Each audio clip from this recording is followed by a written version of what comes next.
Honestly, if Grant can't even afford a proper car, what's the point of staying with him? The wrench slipped from my greasy fingers as Tara's laughter echoed from the kitchen above. I was flat on my back under our beat-up Ford, trying to fix yet another oil leak, when her voice carried through the open garage door like a knife through butter. Girl, if Grant's not going to upgrade your ride, just find a man who will. Men are like cars. Trade them in when the warranty's up. Before we dive deeper into this story, I have one small request. Please subscribe, drop a like, comment, and hit that hype button to boost this channel so more people can discover these incredible Reddit stories. Linda's cackle followed. My wife's best friend had the kind of laugh that could strip paint off a barn door. I'd heard it plenty of times over the past year, usually when they were plotting some new way to separate me from my paycheck. I slid out from under the truck, wiping my hands on an old rag. Through the kitchen window, I could see Tara pacing around with her phone pressed to her ear, gesturing wildly like she was conducting an orchestra of complaints about her life. About me? I'm telling you, Linda, sometimes I think I married the wrong guy. Brian at the dealership keeps saying a real man takes care of his woman. He drives a Lexus, you know? Brand new, leather seats, the works. Brian Stokes. I knew that name. Tara had been mentioning him more and more lately, always in the context of what I wasn't doing right. Apparently Brian understood women. Brian knew how to treat a lady. Brian this, Brian that. I guess I was just Grant, the guy who fixed the plumbing when it broke, kept the lights on, and made sure the mortgage got paid every month. But what did I know about being a real man? Maybe it's time to test the waters. Linda's voice crackled through the speaker. See if the grass really is greener, if you know what I mean. My jaw tightened. I'd been married to Tara for 3 years, and we'd been together for 2 before that. 5 years of my life invested in a woman who was apparently shopping around for an upgrade. The funny thing was, Tara had no idea about my real financial situation. She knew I worked as a mechanical engineer at the plant, but she thought that meant I was just another blue-collar guy scraping by. What she didn't know was that I'd been smart with my money. Real smart. I had investments, savings accounts she'd never heard of, and a portfolio that would make her yoga instructor friends green with envy. But I'd learned early in our relationship that Tara was attracted to flash, not substance. So I kept my mouth shut and let her think we were living paycheck to paycheck while I quietly built our future. Our future. What a joke that was turning out to be. You think I should? Tara's voice dropped to a conspiratorial whisper. I mean, Grant's sweet and all, but he's so boring. He never wants to go anywhere nice, never buys me anything special. Sometimes I feel like I'm wasting my best years. Honey, you're 31 and gorgeous. You could have any man you want. Don't settle for someone who can't appreciate what he's got. I'd heard enough. I walked into the house through the back door, making sure to let it slam behind me. Tara jumped and quickly said goodbye to Linda, but not before I caught her last words. I'll think about what you said. Hey, babe, she said, forcing a smile that didn't reach her eyes. How's the truck coming along? It's fine, I said, washing my hands in the kitchen sink. Just needs a new gasket. I'll pick one up tomorrow. Or we could just get a new car, she suggested, not for the first time. Something reliable. Maybe talk to Brian about a good deal. There it was again? Brian. I turned to look at my wife, really look at her. She was beautiful, I'd give her that. Long blonde hair, green eyes, the kind of figure that turned heads when we walked into a room together. But standing there in our kitchen, suggesting I go crawling to her potential boyfriend for a car loan, she looked like a stranger. We don't need a new car, Tara. The truck runs fine. But it's so old, Grant, and unreliable. What if I break down somewhere? Then you call me and I come get you, like I always do. She sighed, one of those dramatic sighs that meant I was being unreasonable again. Sometimes I wonder if you even care about my safety. That night, I couldn't sleep. I kept thinking about Linda's words. Test the waters. What exactly did that mean? And more importantly, was Tara already testing them? I got up around midnight and went to the kitchen for a glass of water. Tara's phone was charging on the counter, and the screen lit up with a text notification. I shouldn't have looked. I knew I shouldn't have looked. But I did. The message was from Brian. Can't stop thinking about this afternoon. You're incredible. This afternoon? Tara had said she was at the yoga studio all afternoon, helping with inventory. I scrolled up, my heart pounding as I read message after message. Brian. Your husband doesn't deserve you. Tara. I know. Sometimes I think I married him for the wrong reasons. Brian. What reasons? Tara. Security, I guess. I thought he had more money than he does. Turns out he's just another broke mechanic. Brian. You deserve better. You deserve someone who can give you the life you want. Tara. I'm starting to think you're right. The messages went on like that for weeks, months, maybe. Plans to meet for coffee that turned into lunch, that turned into other things. Jokes about my lack of ambition, my cheap clothes, my refusal to invest in our lifestyle. But the worst part was a voice message from Linda that Tara had saved.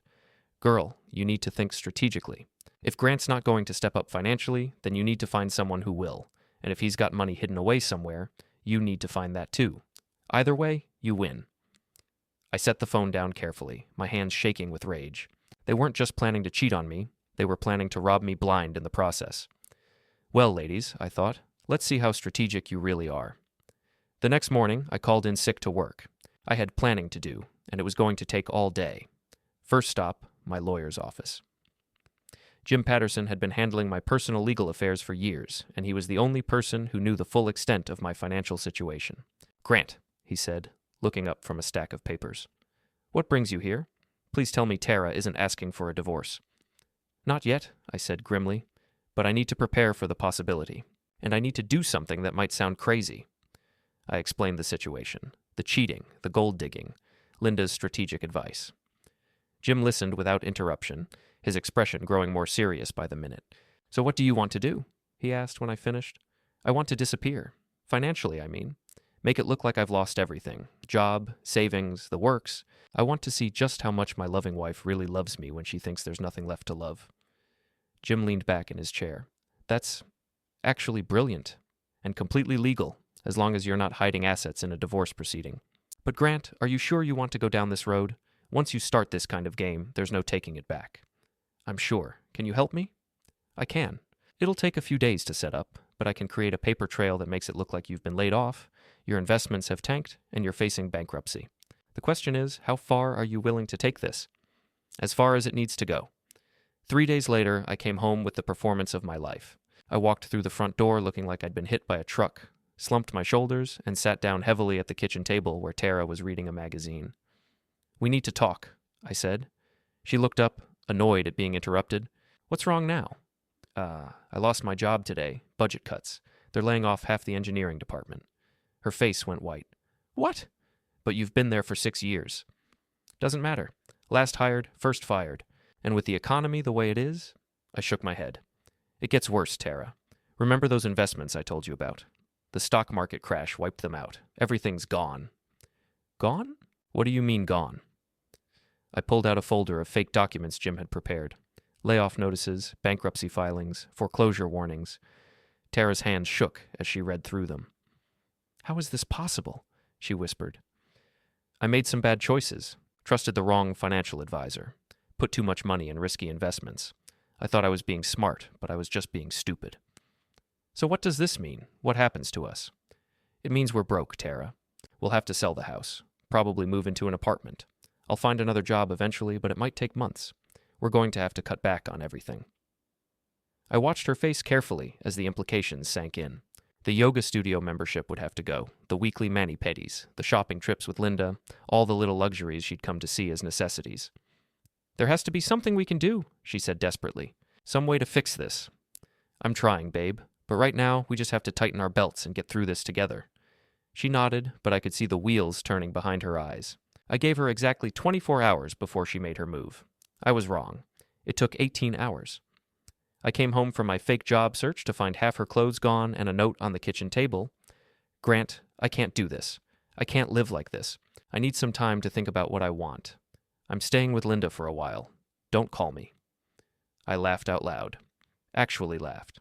5 years of marriage, and she couldn't even stick around for a week of imaginary poverty. My phone buzzed with a text from an unknown number. Heard about your situation, man. If Tara needs a place to crash, she's welcome at my place. Brian. So she'd run straight to him, just like I'd predicted. I spent the next few days setting up the second phase of my plan. I rented a cheap apartment across town, the kind of place with thin walls and neighbors who minded everyone else's business. I bought some thrift store furniture and made it look like I was barely scraping by. Then I waited. The call came on a Friday night. Tara's voice was small and uncertain. Grant, it's me. Tara, how are you? I'm okay. Listen, I heard you found a place to live. How are you doing? I'm surviving. Got a job interview next week. Might be able to afford ramen and cable if it works out. Silence. Then, Grant, I've been thinking. Maybe I was too hasty. Maybe we should try to work things out. What changed your mind? I miss you. I miss us. I know things are hard right now, but we can get through this together. That's funny, Tara, because your note said you couldn't live like this. I was scared. I panicked. But I realize now that money isn't everything. Love is what matters. I almost choked on that one. Love, huh? That's interesting, because I saw something today that might interest you. What do you mean? Check your Facebook. I'd spent the morning creating a fake social media profile and posting pictures of myself with a brand new Porsche. Nothing too obvious, just a casual shot of me leaning against the car with the caption, "Sometimes life surprises you." The silence on the other end of the line stretched for so long I thought she'd hung up. Grant, she finally said, where did you get that car? Funny story, actually. Remember my Uncle Robert, the one who moved to Arizona? Turns out he passed away last month and left me some money. Quite a bit of money, actually. Enough to pay off all our debts, and then some. Why didn't you tell me? Well, you did leave me a note saying you needed time to think about what you wanted. I figured I'd give you that time. Another long pause. Then, in a rush, Grant, I'm so sorry. I made a terrible mistake. I want to come home. I want to work this out. Can we please try again? I don't know, Tara. You really hurt me. I'm going to need some time to think about what I want. Please. I love you. I'll do anything to make this right. Anything. Anything. Okay. But first, you need to know something. I know about Brian. The sharp intake of breath told me everything I needed to know. Grant, I can explain. I'm sure you can. But here's the thing, Tara. I don't want your explanations. I want your honesty. All of it. Every detail. Every lie. Every moment you chose him over me. And then we'll see if there's anything left to save. I don't know what to say. Start with the truth. For once in your life, just tell me the truth. And that's when the real game began. Tara agreed to meet me at Mulligan's, a dive bar on the wrong side of town where the beer was cheap and the lighting was dim enough to hide shame. I got there early and claimed a corner booth, nursing a whiskey while I waited for my wife to arrive and tell me how she'd been screwing around behind my back. She walked in 20 minutes late, looking nervous and overdressed for the venue. Her eyes darted around the bar like she was afraid someone might recognize her. In a place like Mulligan's, that wasn't likely. The clientele consisted mainly of construction workers, factory guys, and people who'd given up on putting on airs. Grant, she said, sliding into the booth across from me. Thank you for agreeing to meet. Don't thank me yet. You haven't heard what I have to say. She ordered a white wine, which made the bartender snort. This wasn't a white wine kind of establishment. She settled for a beer she barely touched. So, I said, leaning back in the cracked vinyl seat. Brian Stokes. Tell me about Brian Stokes. Her face crumpled. How long have you known? Does it matter? What matters is that you've been playing house with a car salesman while I've been fixing our truck in the garage, thinking about our future. It wasn't like that. No? Then what was it like, Tara? Because from where I'm sitting, it looks like my wife decided she wanted an upgrade and went shopping for one.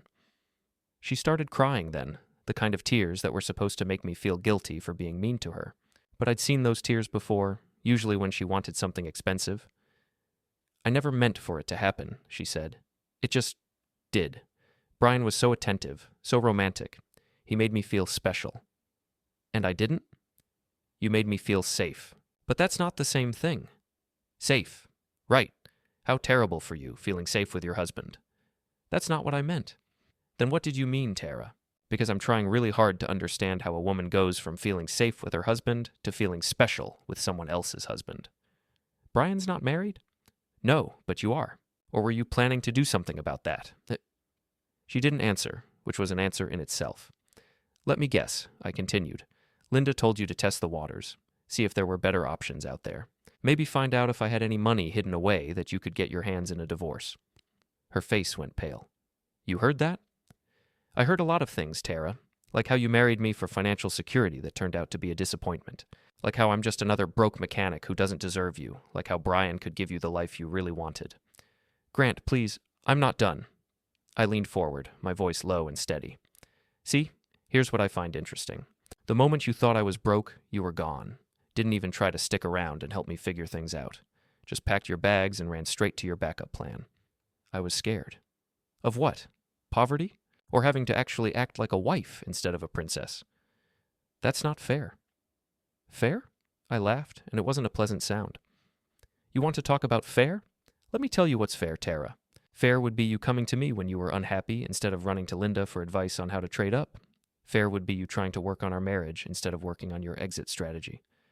I know I made mistakes. Mistakes? You call sleeping with another man a mistake? You call planning to divorce me for money a mistake? How did you... She stopped herself, but it was too late. How did I know about the divorce plans? Lucky guess, but thanks for confirming it. She buried her face in her hands. I'm so sorry, Grant. I know I screwed up. But when I saw that picture of you with the car, I realized what I'd lost. I realized I still love you. You love my uncle's inheritance, you mean? That's not true, isn't it? Because here's the thing, Tara. There is no Uncle Robert. There is no inheritance. That car belongs to my friend Mike. I just borrowed it for a photo.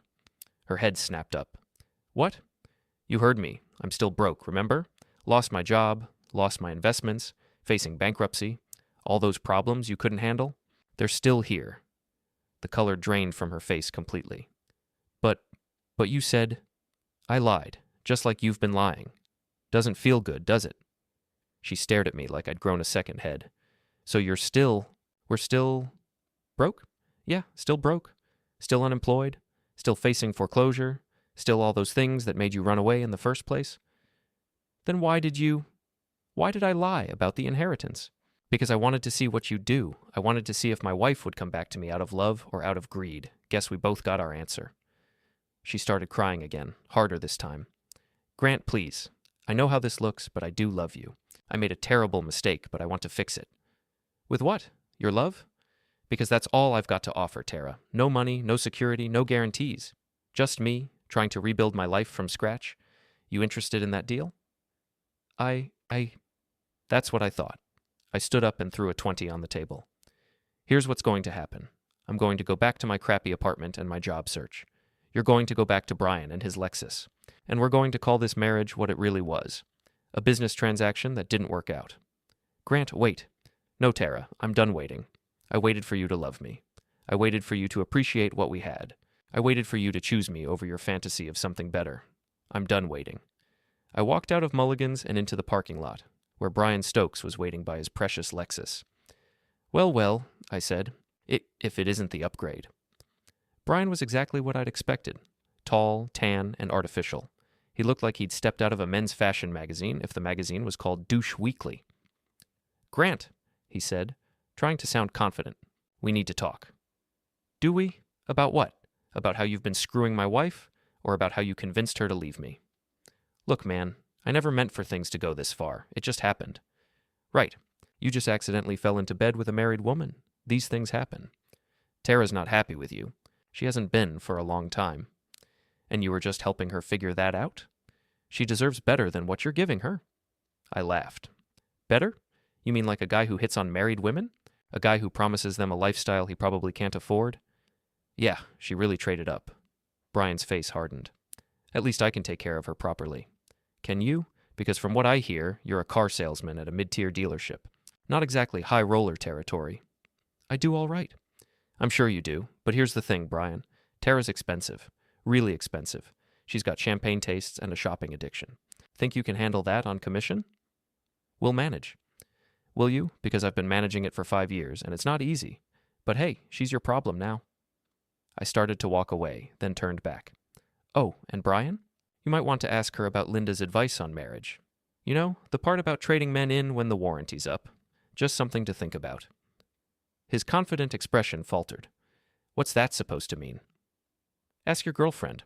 I'm sure she'll explain it. I left him standing there in the parking lot, probably wondering what he'd gotten himself into, but I wasn't done with either of them. Not by a long shot. The real lesson was just beginning. 2 weeks later, I was ready for phase 3 of my plan. I'd spent the time gathering information, making phone calls, and setting up what Linda would probably call a strategic move of my own. The first thing I did was visit Tara's yoga studio. Serenity Wellness was one of those trendy places with lots of plants, soft music, and inspirational quotes painted on the walls. The kind of place where people paid $50 to stretch in a room full of strangers. The owner, Marcus Caldwell, was a thin, nervous man who clearly cared more about his business's reputation than his employees' personal lives. Mr. Weller, he said, shaking my hand in his office. I was sorry to hear about your situation. Thank you. Actually, that's why I'm here. I wanted to make sure you knew the whole story before it affects your business. His smile became strained. I'm not sure I follow. Well, I'm sure you've heard that Tara and I are having some marital problems. What you might not know is why. I pulled out my phone and showed him screenshots of the text messages between Tara and Brian. Not all of them, just the ones where they talked about meeting at the studio after hours, using the private yoga rooms for activities that definitely weren't meditation. Marcus's face went through several interesting color changes as he read. I'm not trying to cause trouble, I said, but I thought you should know that your facility has been used for extracurricular activities. I'd hate for other clients to find out and get the wrong impression about what kind of establishment you're running. Mr. Weller, I had no idea. Of course not. But now that you do know, I'm sure you'll handle it appropriately. Tara was fired that afternoon. Next, I paid a visit to Brian's workplace. Premier Auto Sales was the kind of dealership that sold luxury cars to people who wanted to look successful but couldn't quite afford German engineering. Perfect for someone like Brian. I didn't go in right away. Instead, I waited in the parking lot until I saw him with a customer, a middle-aged woman who was clearly interested in more than just the car he was showing her. I walked over casually, pretending to browse the lot.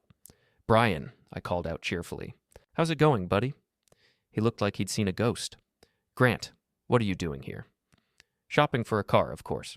Figured since you've been taking such good care of my wife, maybe you could help me out too. The customer looked confused. Wife? Oh, didn't Brian mention? He's been dating my wife for the past few months. Great guy. Really knows how to treat a married woman. Brian's face turned red. Grant, this isn't the time. Sure it is. Mrs. I looked at the customer expectantly. Henderson? She said slowly. Mrs. Henderson, you seem like a smart woman. Let me ask you something. Would you buy a car from a man who steals other people's wives? I think I'll come back another time, Mrs. Henderson said, walking quickly toward her car. Mrs. Henderson? Wait. Brian started after her, but she was already gone. Oops, I said. Sorry about that. I'll just look around on my own. I spent the next hour wandering the lot, striking up conversations with other customers and salespeople. Word traveled fast in a place like that.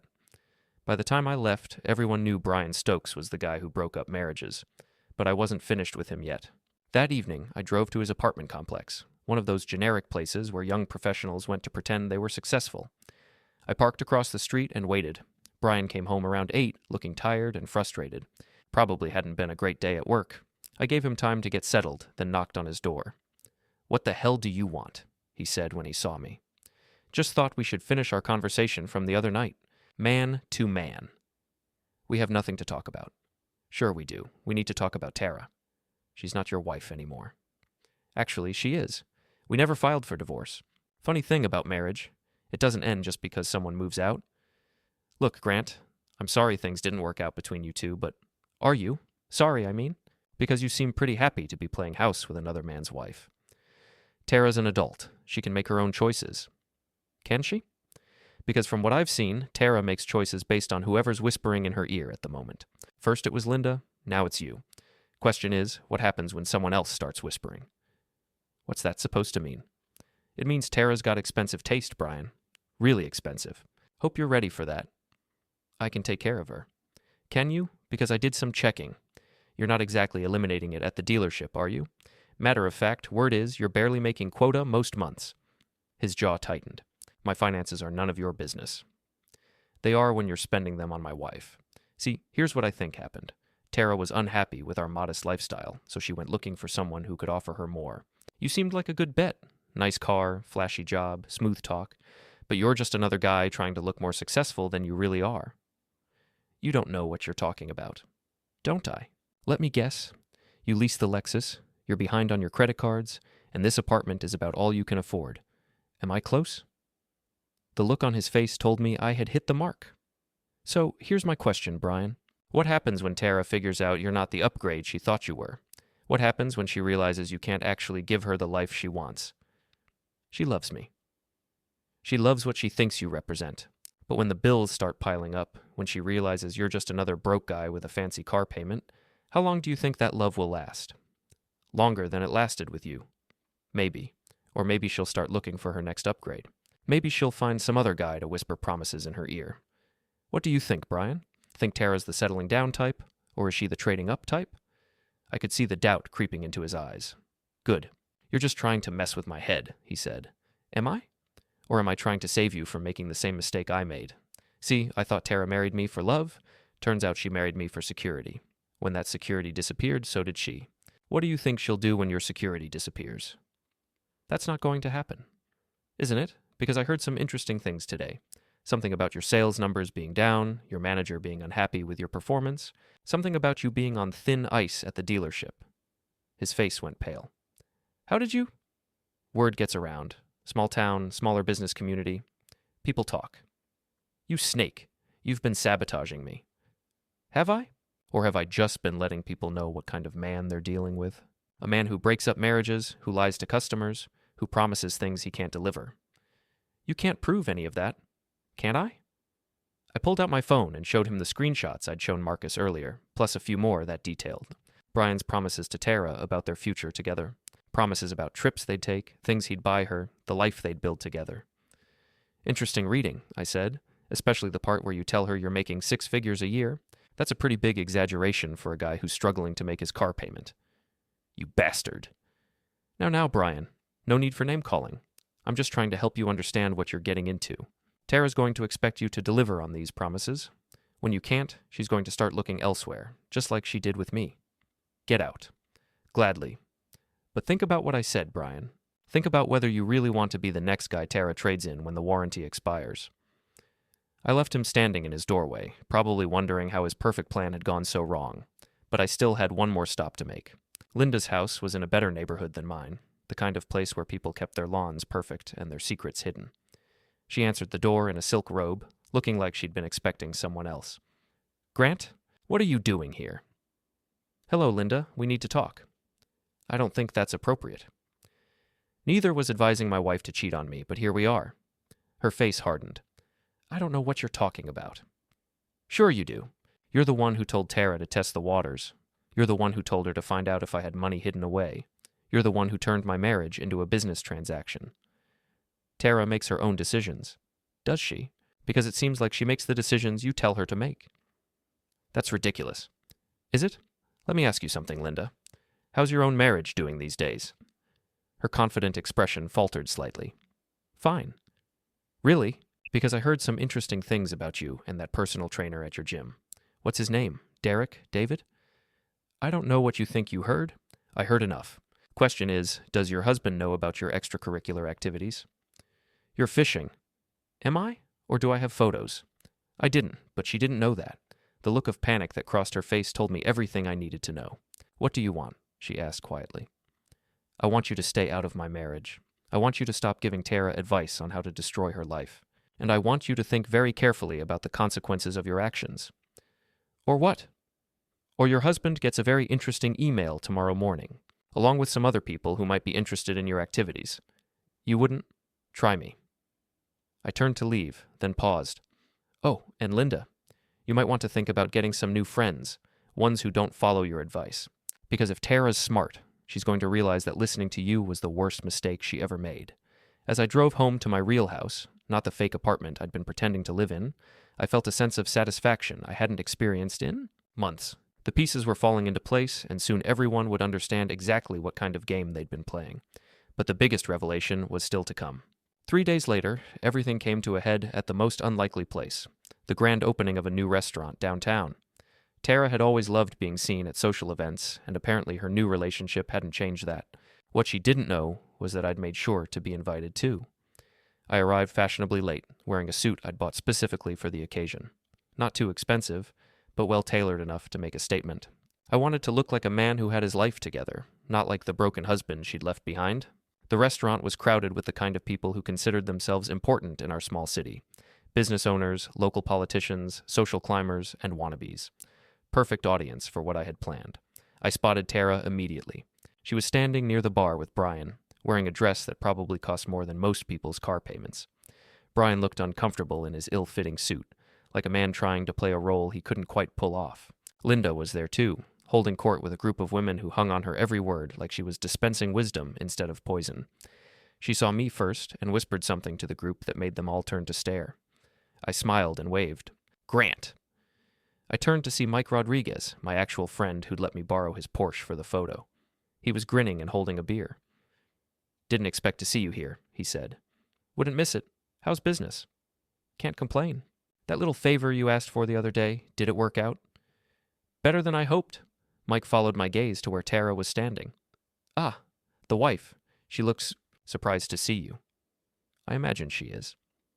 Tara was indeed staring at me with an expression of confusion and something that might have been fear. I raised my glass in her direction and smiled. Grant, a voice said behind me. I turned to see Marcus Caldwell, Tara's former boss.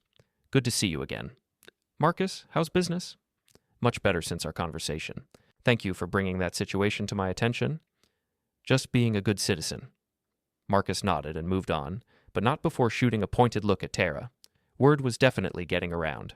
I made my way through the crowd, stopping to chat with people I knew, accepting condolences about my financial troubles and my marriage problems with appropriate humility. All the while, I could feel Tara watching me. Finally, she approached. Grant, she said carefully. You look good. Thank you. You look expensive. She flinched. Can we talk? Privately? I don't think Brian would appreciate that. Brian will understand. Will he? Because he's been shooting me dirty looks since I walked in. Doesn't seem like the understanding type. Please, Grant, just 5 minutes. I looked around the room, noting who was watching us. Most of the crowd, as it turned out. All right, I said. 5 minutes. We stepped onto a quiet balcony overlooking the street. The night air was cool, and Tara wrapped her arms around herself. I've been thinking about what you said the other night, she began. Which part? About the inheritance, about there not being any money. What about it? I don't believe you, I raised an eyebrow. No? No, I think you're lying. I think you do have money, and you're just trying to punish me. Interesting theory. What makes you think that? You're here, for one thing, at an event like this, dressed like that, acting like you're fine. Maybe I am fine. Men who lose everything don't bounce back this fast, Grant. They don't show up at social events acting confident and happy. Maybe I'm just a good actor. Or maybe you're a liar. I studied her face in the dim light from the restaurant. She looked desperate, like a woman who'd made a bet and was starting to realize she'd chosen the wrong horse. Let's say you're right, I said. Let's say I do have money. What then? Then we can fix this. We can fix us. Can we? Because last time I checked, you were living with another man. That was a mistake. Was it? Or was it just bad timing? You thought I was broke, so you jumped ship. Now you think I might not be broke, so you want to jump back. That's not love, Tara. That's opportunism. I do love you. You love the idea of me. The version of me that can pay for the lifestyle you want. That's not true. Isn't it? Tell me something, Tara. If I really was broke, if I really had lost everything, would you still want to fix us? She hesitated, and that hesitation told me everything I needed to know. I thought so, I said. Grant, please. No, Tara, we're done.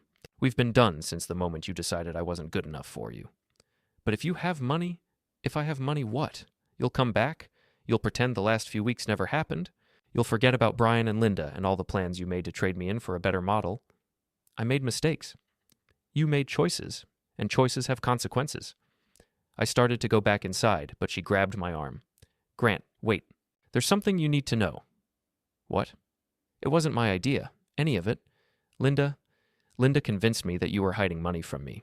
She said I was being stupid, letting you control everything. She said I deserved better. And you believed her. She's my friend. I trusted her. Your friend who's been cheating on her own husband? That friend? Tara's face went white. What? You didn't know? Linda's been having an affair with her personal trainer for months. But I guess she didn't mention that when she was giving you advice about marriage. That's impossible. Is it? Think about it, Tara. Who benefits from you leaving me? Who gets to feel better about her own cheating by convincing you to cheat too? I could see the realization dawning on her face. She used you, I continued. She turned you into her accomplice so she wouldn't have to face her own guilt alone. I can't. And Brian. He's not the upgrade you thought he was. He's barely hanging on to his job, he's drowning in debt, and he's probably already looking for his next mark. You're lying. Am I? Ask him about his sales numbers. Ask him about the complaints from customers. Ask him why his manager called him into the office yesterday. Tears were streaming down her face now. Why are you telling me this? Because you need to understand what you've done. You destroyed our marriage based on the advice of a woman who was using you and the promises of a man who was lying to you. But we can fix this. No, Tara, we can't. Because even if I forgave you for the cheating, even if I forgave you for leaving me when you thought I was broke, I can't forgive you for not knowing me at all. What do you mean? I mean you lived with me for 5 years and never figured out who I really am. You thought I was just some broke mechanic who got lucky and fooled you into marrying him. You never realized that I was actually a man who loved you enough to build a future for us, who was smart enough to secure that future, and who was fool enough to think you might love me back. I do love you. No, you don't. You love what you think I can give you. But you don't love me. I pulled out my phone and showed her a bank statement, my real bank statement, showing the accounts she'd never known about, the investments she'd never suspected, the financial security she'd thrown away. This is what you could have had, I said, if you'd trusted me, if you'd stayed with me, if you'd loved me. She stared at the numbers, her face cycling through shock, disbelief, and finally, devastating regret. Grant, please. It's too late, Tara. You made your choice. Now live with it. I walked back into the restaurant, leaving her alone on the balcony. The crowd inside was buzzing with conversation, and I could feel eyes on me as I made my way to the bar. Everything all right? Mike asked. Perfect, I said. Everything's perfect. Brian appeared at my elbow, his face flushed with anger. What did you say to her? The truth. You should try it sometime. You snake. Careful, Brian. We're in public. Wouldn't want to cause a scene. You think you're so smart, don't you? Smarter than you, apparently. Smart enough not to get involved with a married woman who's already proven she'll leave when things get tough. Tara loves me. Tara loves money. And when she figures out you don't have any, she'll love someone else. You're wrong. Am I? Let's find out. I pulled out my phone and showed him the same bank statement I'd shown Tara. His face went through the same progression of emotions. Shock, disbelief, and finally, understanding. That's what she's crying about out there, I said. She just realized what she gave up. Question is, what are you going to do when she realizes what she settled for? Brian looked toward the balcony, where Tara was still standing alone, and I could see the doubt creeping into his expression. Game over, Brian, I said quietly. Thanks for playing. I finished my drink and headed for the exit, but Linda intercepted me near the door. You bastard, she hissed. You've ruined everything. I didn't ruin anything, Linda. I just stopped pretending. Tara was happy with Brian. Tara was using Brian, just like you taught her to, and now she knows what it cost her. You could have fought for your marriage instead of playing these games. I could have, but then I wouldn't have learned who my wife really was, and she wouldn't have learned who she really was either. She loves you. She loves my money. There's a difference. Linda's face twisted with rage. You think you've won, but you haven't. Tara will come back to you, and you'll take her back because you're weak. Maybe, or maybe I'll remember this conversation and realize that taking advice from a cheating, manipulative woman who destroys other people's marriages to make herself feel better about her own failures would be the stupidest thing I could possibly do. Her face went pale. You don't know what you're talking about. Don't I? How's Derek, by the way? Still meeting you at the gym for those private training sessions? She stepped back like I'd slapped her. Here's some free advice, Linda. Clean up your own life before you start messing with other people's. I walked out into the night air, feeling lighter than I had in months. Behind me, I could hear the murmur of voices, the whisper of gossip, the sound of a social circle tearing itself apart. My phone buzzed with a text from Tara. Please come home. We need to talk. I deleted it without responding. Then another from Brian. You win. She's all yours. I deleted that one too. The last message was from Linda. This isn't over. I smiled and typed back. Yes, it is. As I drove home to my real house, my real life, and my real future, I thought about the lesson I'd learned. Not the lesson I'd taught. That was simple enough. Actions have consequences, choices have prices, and love can't be bought or sold. No, the lesson I'd learned was more important. Sometimes the best thing you can do for someone you love is let them go. Let them make their choices, face their consequences, and learn who they really are. Tara had chosen money over love, security over loyalty, and fantasy over reality. Now she would live with those choices, and I would live with mine. I'd chosen truth over deception, self-respect over desperation, and solitude over settling for someone who didn't really love me. It wasn't the ending I'd planned when I'd married her 5 years ago, but it was the ending I deserved. I deserved. I deserved. I deserved. I deserved. I deserved. I deserved.